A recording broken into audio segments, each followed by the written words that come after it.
पहलगाम में जो हुआ उसमें सिर्फ पाकिस्तान का हाथ नहीं था, उसमें चाइना का भी बहुत बड़ा हाथ है।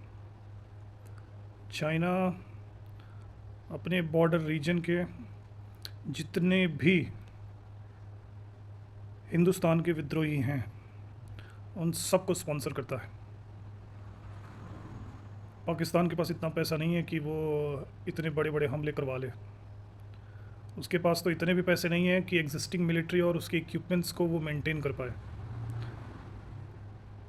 चाइना इतना पैसा बहाता है एंटी इंडिया प्रोपेगेंडा और एंटी इंडिया टेररिज्म को बढ़ावा देने के लिए। मैं आपको एक ऐसी चीज़ बताने जा रहा हूँ जो आपको मेन स्ट्रीम मीडिया अभी नहीं बताएगी, क्योंकि इनको चाहिए टीआरपी और इन सब टेक्निकल चीज़ बता के तो इनको टीआरपी मिलने वाली नहीं है। ये थोड़ा ड्रामा दिखाएंगे आपको, वो सारी चीज़ें छोड़ो, बकवास है ये, जाने दो। तो बात ऐसी है कि इस समय म्यांमार एक बहुत बड़ा टॉपिक है। भारत, चाइना और यूएस के लिए। और चाइना चाहता है म्यांमार में कंट्रोल, और भारत चाहता है अपना जो म्यांमार से जुड़ा हुआ बॉर्डर है वो सिक्योर रहे।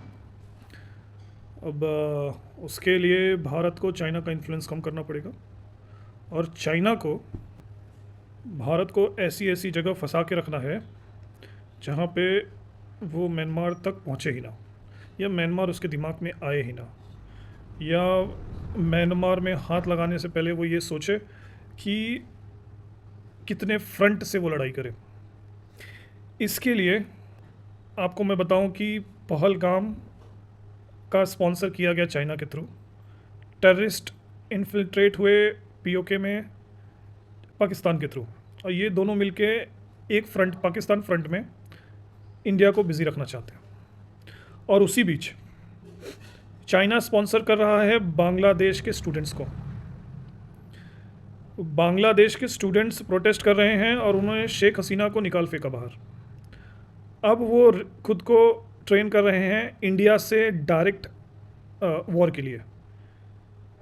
ना वॉर करें लेकिन एटलीस्ट कॉन्फ्लिक्ट तो वो करेंगे ही करेंगे। और पाकिस्तान और चाइना का एक प्रोपेगेंडा है, नरेटिव है, चिकन नेक। भारत को वो चिकन बोलते हैं, और ये जो सिक्किम, असम और वेस्ट बंगाल के बीच में जो जगह आती है बिहार के पास, वो काफ़ी पतली है, सिलीगुड़ी कॉरिडोर। तो वहाँ से बॉर्डर के पास में चाइना एक एयरबेस बिल्ड कर रहा है बांग्लादेश के अंदर। और अगर हिंदुस्तान ने चाइना को ये करने दिया तो पूरा नॉर्थ ईस्ट अलग थलग हो जाएगा हिंदुस्तान से, क्योंकि चाइना की नज़र हमेशा सिलीगुड़ी कॉरिडोर पे रहेगी। और ये बहुत पतला है, पतला रास्ता गया है जो नॉर्थ ईस्ट को, सेवन सिस्टर्स को कनेक्ट करता है भारत से। तो जब ये पहलगाम का कॉन्फ्लिक्ट हो रहा था 7 तारीख से 10 तारीख के बीच में, इसमें बेसिकली हमारे आर्म फोर्सेस ने अपने ईस्ट कमांड को भी बोल दिया था कि आप अपनी आंखें खुली रखिए, क्योंकि वहाँ पे भी हरकत होगी।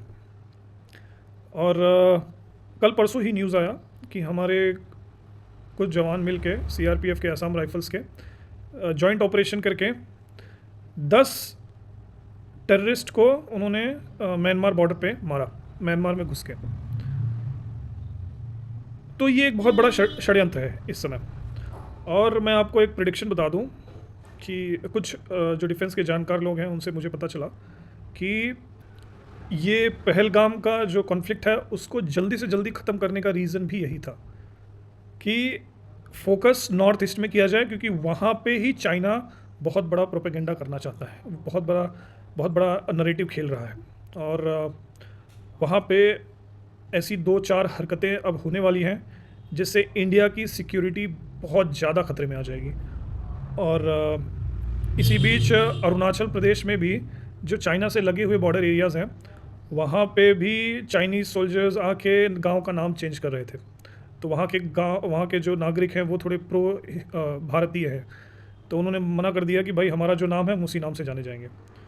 तो ये पूरा एक चक्रव्यूह नॉर्थ ईस्ट में रचा जा रहा है और उसका ध्यान भटकाने के लिए पहलगाम में ये नरसंहार किया गया, 26 हिंदुओं को मारा गया, सो दैट इंडिया एक कॉन्फ्लिक्ट में आ जाए पाकिस्तान के साथ और ये कॉन्फ्लिक्ट लंबा चले तो चाइना वहाँ से अपना खेल खेलना शुरू करे। लेकिन जो देश के हमारे डिफेंस के एक्सपर्ट्स हैं और हमारे जो NSA दोवाल साहब हैं, उनको ये सारी चीज़ें समझ में आती हैं।